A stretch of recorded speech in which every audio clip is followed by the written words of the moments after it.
Dave's not happy. No, not a very happy bunny this morning, but never mind.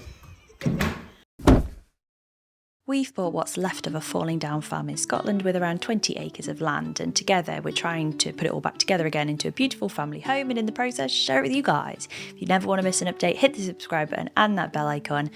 But for now, let's see what we got up to this time. Back to the roof. We have to talk about the roof of the main farmhouse, so we're going to head up there with the help of our visual aid, the map. If you guys remember, we'll just take you back to the very beginning where we entered the property and it didn't look so great. So the original roof structure is absolutely massive, really complicated, loads of valleys and loads of leaks. We're talking like more leaks than you can kind of count. But as you guys know from the roof update, which flip back to that if you need to, we ended up here at the last time we stopped talking about the roof. Things have moved on since then though, and Dave and his team have been back. So they commenced with stripping out the east side of the northern section of the main farmhouse. Here was, if you remember, where none of the roof timbers actually touched that gable end wall because all of it was rotten. So that was caused by being leaks over numerous years, wet stone on the walls, and then also the coping stones.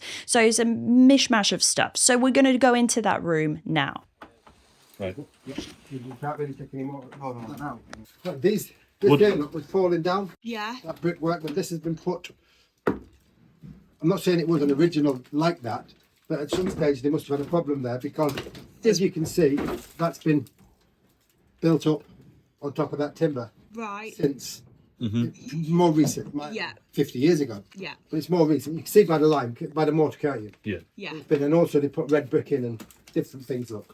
So that's been built up. So because this was collapsing, we're having to take it down rather than it just collapse. So we can then get this timber through. Why it isn't being changed? As we come back in, they're okay. But where it's actually holding any weight, it's right across the top of the brickwork, because that is just single brickwork there. This is just plasterboard. Oh, so it's literally just single skin. Single skin there, only above that window, because you've got a lentil, and it's just a 2x2 timber with a plasterboard onto it. So this, as you can see, is not solid enough on the wall. As we get back to here, it's sound. If that had been a solid wall, we actually could have just chopped it off and run new blocks down the side of it, but because it's not, and here look, it's again, it's starting to. Yeah. That's a bit from the wood one now. So we're going to have to take these out completely, all of them. We do, which is what we could have done without today. Dave's not happy. No, not a very happy bunny this morning, but never mind. I don't know if anybody likes listening to ours and Dave's chats, because that's all they are. We're having on-site convos and just bringing you guys along for the ride. But anyway, scaffolding arrived. And this scaffolding system I actually think is amazing. How fast this goes up is crazy. Super sturdy, does the job, very efficient. I'm all for efficiency, and if it's safe, it's safe. So we're good to go with that. So scaffolders came on site, started setting up the scaffolding. You can see the sorry looking state of this side of the house. However, scaffolding up this side means that work on that part of the house is going to commence very, very, very soon, which is a fantastic thing for us to know. So this side of the house is coming onto the long strip. So we're just calling it the long strip. There's a long strip of the roof that's like a nice normal roof size shape. And so work commenced immediately the second that was up in one of the worst storms that we've had, with stripping off that entire section. You can see the work that's been done on the bit we've literally just left. All of that is at the point where we're pausing, waiting to finish up the slating on the ridges and then put the ridge tiles on. So let's have a look at the weather that we were being faced with on this occasion. Poor Stephen, absolutely soaked to the skin. It's a bit wet. You're cracking on up there really well with the strip off. Brought in some additional team members on this one just to try and get that strip off so that they could put the sacking and the felt on to fully prep that section for slating. Some bits of replacements were needed on this section. We can dip back into those in a second, no problems whatsoever. But when this section was stripped, good news, it wasn't all about to fall down. So that was really positive for us in this situation. They've already got that semi-waterproof covering just over on the entire long left section up there, and already working on prep for stripping off that kind of part here, which is the other side of the really bad part.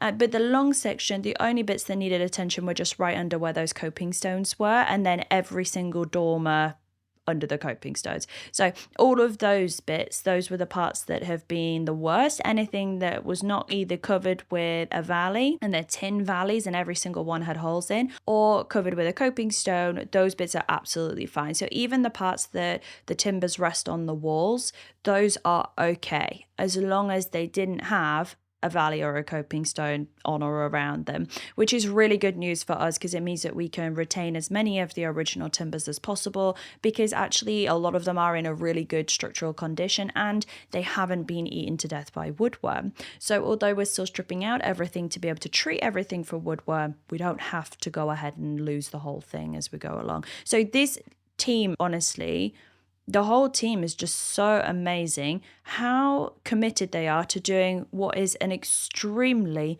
non-standard project is insane. All weathers, they're up there. All days of the week, Saturdays and Sundays, they'll also come chip in and try and get a bit of prep done. I cannot fault these guys whatsoever. And all of the section that is complete is 100% watertight for us on the inside. It's just a dream. Couldn't have picked a better team to work with.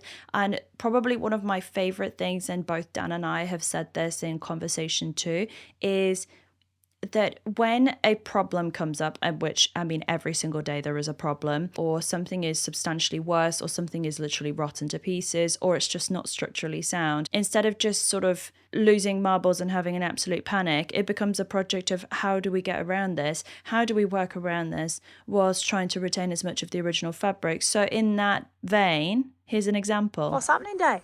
These are solid enough as you can see. Yeah, They're solid. That's solid.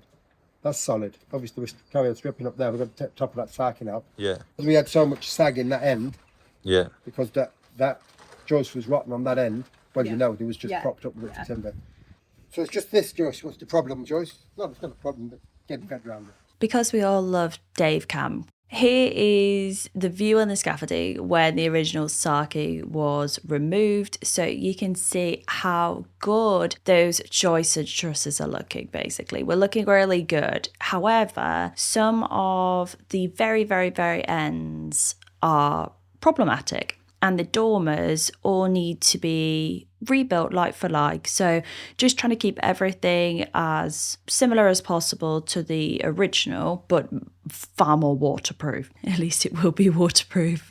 So it's just a case of repairing. That's all we're doing. We're literally repairing and replacing like for like. At this section, which is the one where we've got the problematic joist, you can see how they're just matching everything to how it was beforehand. It's a really interesting thing to watch happen. Restoration, I guess, of the roof structure. So this entire section is becoming ready for slating, but it's not ready yet. So it will just sit for a little bit and then they'll get on with it. Going to see if we can get Jeremy out of the window. Where are you? Are you still here? Hi, Nugget.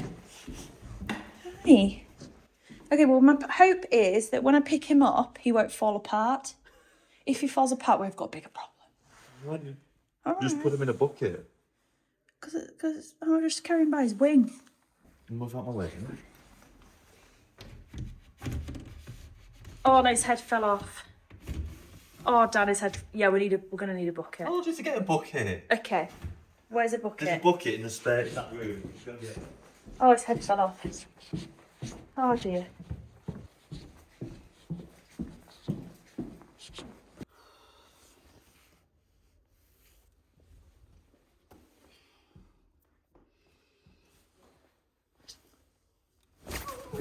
Oh, Nugget. Oh, I'm just gonna go get the piece of wood, I think. Might never matter. You should be able to grab it. Shall I grab him there?